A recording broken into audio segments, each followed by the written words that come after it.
I'm Joe Funderburk. I'm a professor of entomology at the University of Florida. I'm in the Department of Entomology and Nematology and headquartered at the North Florida Research and Education Center.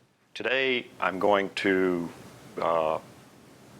show the morphological characters useful in identification of Thysanoptera or thrips. And for this video, we'll use the thrips of California by Hoddle, Mound, and Paris. I currently am on their home page. This lucid key is freely available on the internet to anyone. I'm clicking on the glossary, which we'll use for the video. You can use this a couple of ways. You'll see that there's terms on the left, and a term is defined on the right, and there's other features that I'll demonstrate. But you can click directly on the part itself, or you can click on the term. In this case, I'm clicking on the antenna, and you'll see illustrations from graphics design artists that illustrate the antenna of several different species of thrips. The first structures that we'll go over that are important in identification of thrips are the antennae. The number of segments is very important in the identification of certain taxa. So here I'm clicking on antennal segment 4. What you're seeing is highlighted the fourth antennal segment of the antenna of several different species of thrips from different insect thrips taxa. The third and fourth antennal segments contain sensoria. And I'm clicking on the third antennal segment now. And one of the features of the lucid key is that you can zoom and position.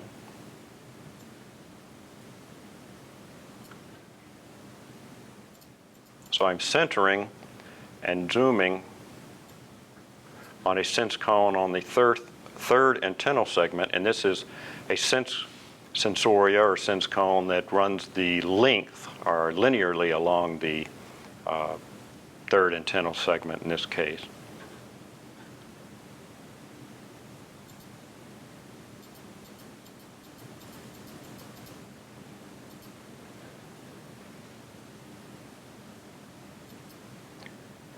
Now I'm highlighting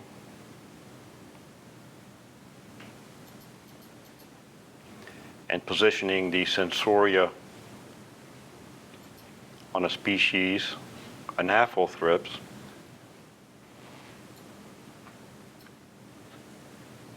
that is emergent and forked. The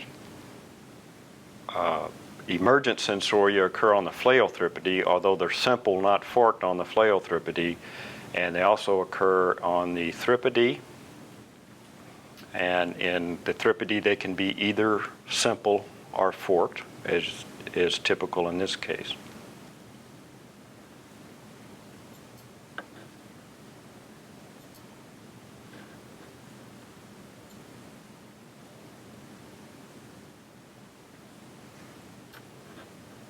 I'm going over to the terms and clicking on pedicel.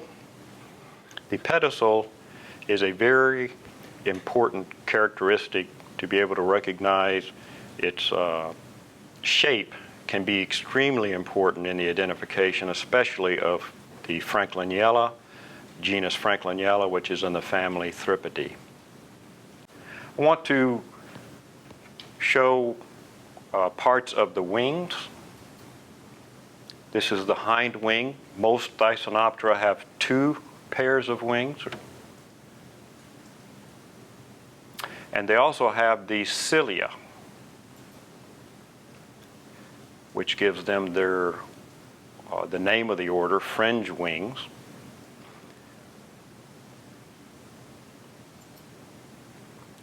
And on the anterior edge, because they follow the anticostal vein, or the costal vein, these are called costal cilia.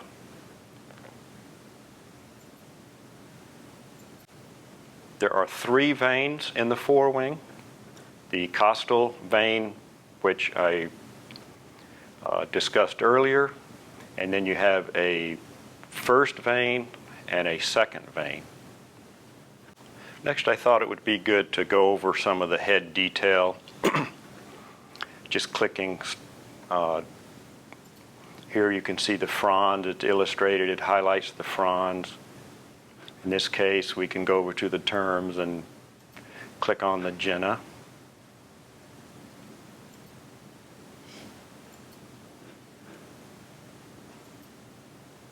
In this case, it's the labium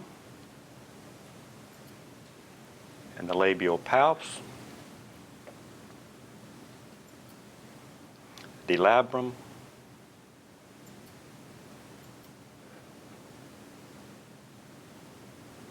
and also you can see the maxillary palps highlighted here.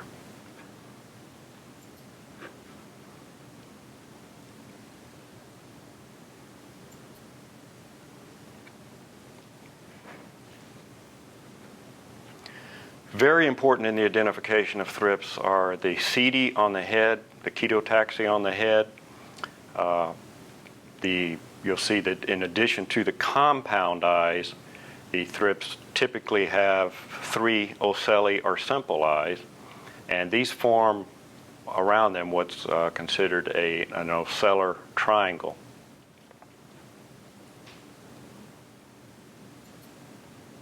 And there are typically 3 pair of ocellar setae, the setae that are associated with the ocelli, the first pair, second pair, and third pair. And behind the eyes are the postocular setae. And these are frequently used in identification, and they are represented by a number beginning from the median line of the head. So this would be the first in this case, the second, and the third.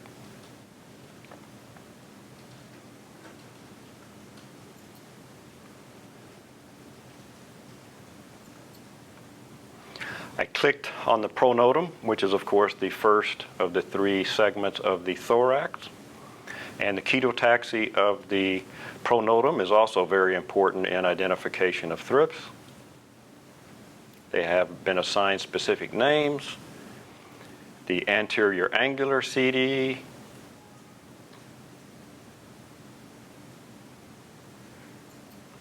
the anterior marginal setae,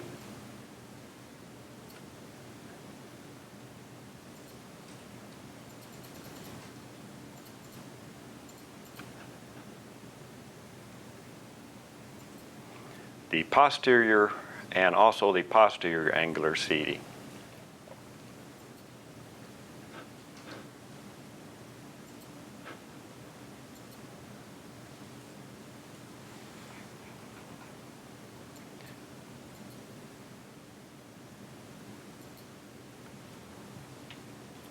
This, of course, is the mesonotum, and then below that is the metanotum.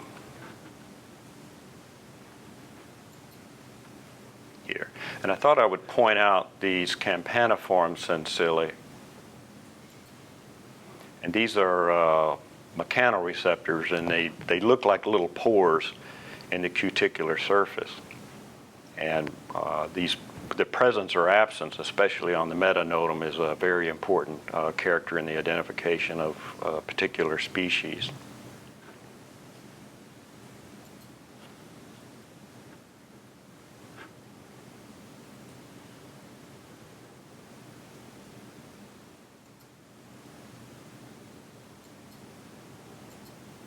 I'm clicking here on what are referred to as sclerites, and of course the sclerites of the abdomen. There's normally 10 abdominal. There are 10 abdominal segments, and the sclerites are the things like the plates, the cuticular plates, depending on the body location, and they include tergites on the dorsal surface, sternite on the ventral surface.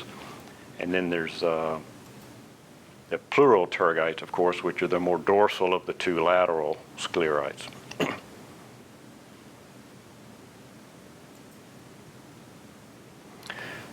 anticostal ridge, highlighted here in red, which is a thickening on the anterior margin of either the tergite or the sternite. And there's also a crespetum, which is a flange on the posterior margin of the abdominal sclerites, and sometimes this is continuous or lobe. Sometimes it even has teeth that are useful in the identification.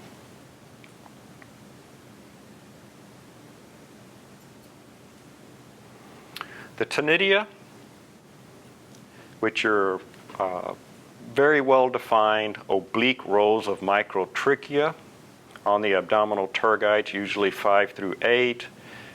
These are found on primarily in the genus Franklinella and in the genus Thrips and some related genera.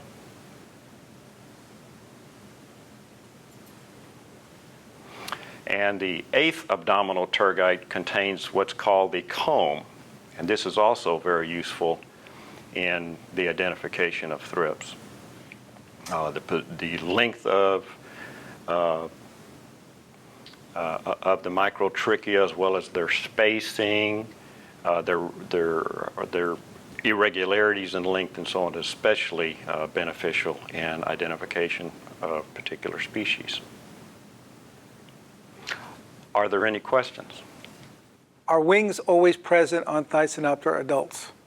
Wings are not always present on adult thrips. In fact, some species are wingless or apterous, and in other species, the wings can be reduced, either brachypterous or shortened wings, micropterous wings. So are wing veins present in all winged Thrips taxa? Wing veins are not always present on all of the taxa of thrips. Wing veins are present on the Thripidae, the Heterothripidae, and the Aeolothripidae, but they are absent on the Phleothripidae.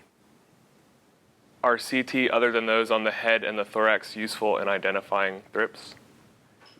This CT are very important in identification of thrips.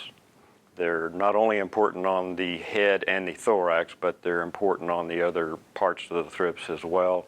For example, the wings, the spacing, the size, the shape is very important for many of the taxa and identification of species.